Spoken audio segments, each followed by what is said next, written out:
What up, Fight World? It's your boy Ego, and I'm back with some more boxing. Got to give my Showtime All Access review, Canelo Lara, Part 2, Episode 2. Good stuff, man. I'm ready to see this fight. Saturday can't come soon enough. And I like this episode. They're putting together a good series. It's interesting to me. This episode, they really depict Lara. He's training out in Las Vegas. He resides in Houston, so he had to leave his family behind. They show him talking about his mom and how she stayed on him and kept him disciplined, which is good to see. I like to see these fighters are actual people.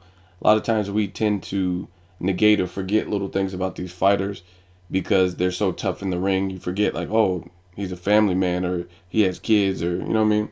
He cries or anything like that. So it's good seeing that because usually Lara, he's pretty stoic, expressionless. He doesn't really show much. Same thing with Canelo. You also like Canelo. When I look at him, they showed that he actually has a birthday. I think 8 days after the actual fight. This motherfucker is only going to be 24 years old, and that's one thing about boxers. They almost age in dog years. Like, you have to really put it in perspective. Like, damn, this dude's 24 years old, and he's already reached this level of stardom, and he's already fought Floyd Mayweather, and, you know what I mean, been in there with greats like Shane Mosley and stuff like that. So you got to give these guys credit for getting this fight on. Really looking forward to it. Good cinematography. They also had showed a little bit of fun. Showed Canelo, he was at a circus and they were playing some games. They showed Canelo, he went to the Dodger Stadium and he was in the locker room meeting all the players. They kind of put him on the spot because one of the players is Cuban, and they were basically saying like, "Oh, is this a Cuban?" And the Cuban player, he was basically like, "I've seen him fight. I've seen Lara fight. May the best man win." So real respectable. He definitely kept it classy. They're just overall having a good time. They also showed Canelo doing some water work. He was in the swimming pool. He looked kind of sluggish to me, but water weighs you down, so I guess it tends to happen. So he's trying different dynamics. They know they're going to be dealing with speed and movement. I don't know why they didn't plan for that with Floyd Mayweather, but they act pretty shocked when Mayweather did what I expected Mayweather to do, outbox the shit out of Canelo.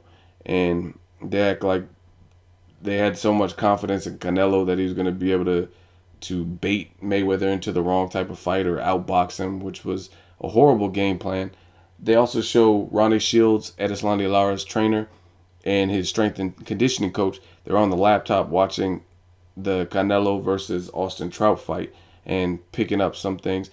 And they talked about, I've actually recorded my prediction video already. I just haven't put it out. So that'll be up shortly before the fight.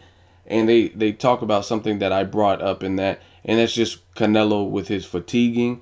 And sometimes when he fatigues, he throws singles. Now in the Alfredo Angulo, I think he had already made his mark, if you will, and he had already punished Angulo to the point where he was able to just keep him at bay and ward him off with a couple power shots. But throwing singles in that situation with Angulo versus Edeslandi Lara, two different animals, because Edeslandi Lara does have heart, and he's going to give you different angles and different looks, and he's a southpaw, so punches are going to come from a different direction, if you will, and he's much faster than Angulo, so it's going to be interesting. I truly feel this is a 50-50 fight. This All Access Episode 2, I don't think it's on Showtime on YouTube. Normally they've been pretty good about uploading it, but I'll update my video in the description if I see it become available so you guys can watch it. I actually watched it on TV, DVR'd it or whatnot, and like I said, I'm ready for the fight. I'm ready to see this. Both fighters have said their piece. Now it's all about who comes out with the best game plan and who wants it more. Canelo says he wants to achieve greatness and he's not content. He said he's achieved a lot, but he's not content and he wants more. And Edeslandi Lara, Ronnie Shields, was basically saying to come from the bottom and the whole Cuban experience, defecting and realizing his success in the States, the MGM Grand is a huge step, you know what I mean? And while talking, Edeslandi Lara says it himself. He says that he was recognized and he was known in Cuba, but his career has just shot and skyrocketed since he came to the States. And he also had a childhood friend who came from Cuba who recently defected or whatever.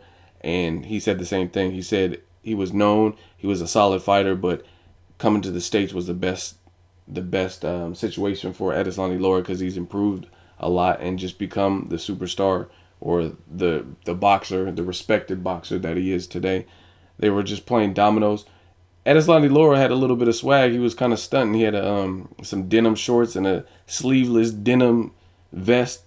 You know what I'm saying? I don't know. And I think he had a Gucci hat. He was kind of swagging on him. So it was just good to see. Like I said, I like to see the inner workings of a fighter, how they think, their thought processes, not just the brutal stuff in the ring. I like to see that too. Obviously, that's why I'm a boxing fan. But it's good. I like to see any kind of bonus footage with the fighters just relaxing, kicking back, and just hear their thoughts on what's to come. So that was a good episode. Ready for the actual fight. My prediction video will be up shortly. If you watched the episode, let me know what you thought of it. Make sure you like my video. As always, hate, comment, or subscribe. Till next video is Ego, signing off.